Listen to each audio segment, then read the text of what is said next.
Hello everyone, আসসালামু আলাইকুম। দেশ এবং দেশের বাহিরে, কাছে কিংবা দূরে, যে যেখান থেকে আমার আপু ভাইয়া, আন্টি আঙ্কেল এবং ছোট ছোট সোনামণিরা আমার এই ব্লগটি দেখছেন, আশা করি সবাই ভালো আছেন। আমি আলহামদুলিল্লাহ অনেক ভালো আছি।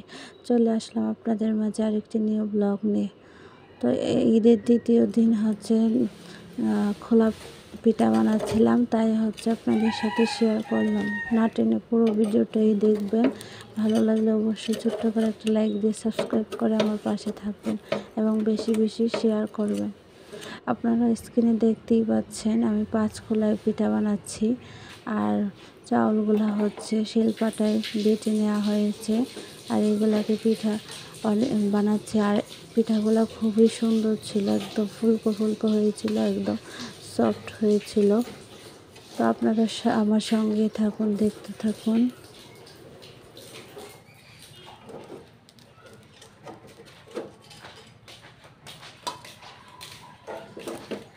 আমার চুলা ভালো লাগতেছে না।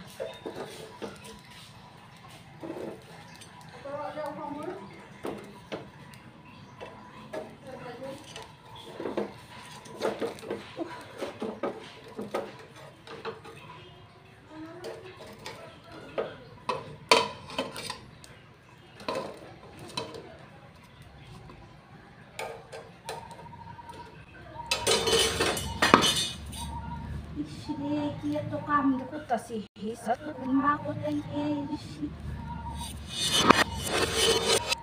গরমে চুলে তো ভাল লাগে।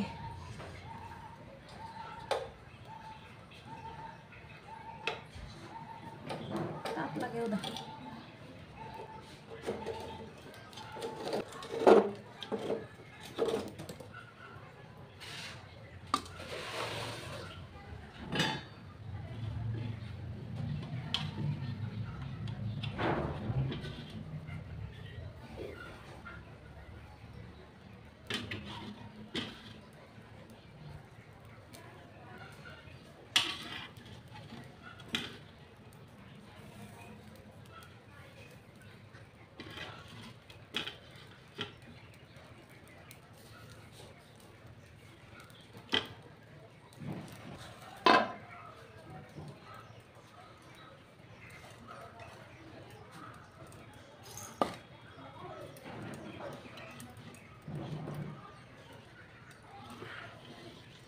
এক এক করে আমি প্রত্যেকটা পিঠা বানিয়ে নিচ্ছিলাম।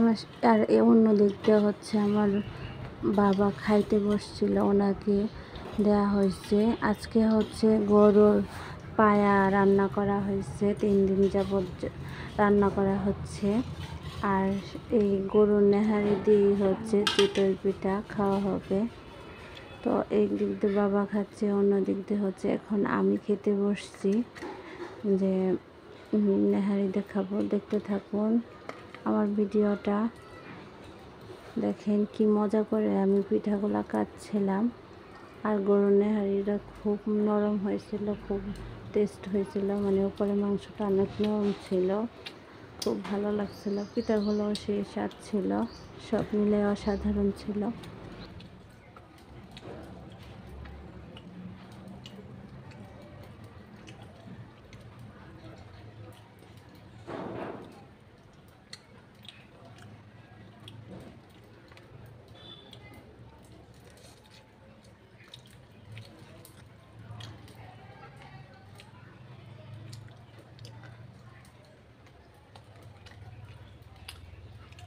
তো এইভাবে আমরা সবাই পিঠাগুলা খেয়ে নিলাম, বাসার সবাই। তো আজকে আমার এই ভিডিওটা যদি আপনাদের কাছে ভালো লাগে তাহলে অবশ্যই লাইক দিয়ে বেশি বেশি শেয়ার করে এবং আপনাদের মতামত আমার কমেন্ট বক্সে জানাবেন। তো আজকের মতো এখানে বিদায় নিচ্ছি। আল্লাহ হাফিজ, আসসালামু আলাইকুম।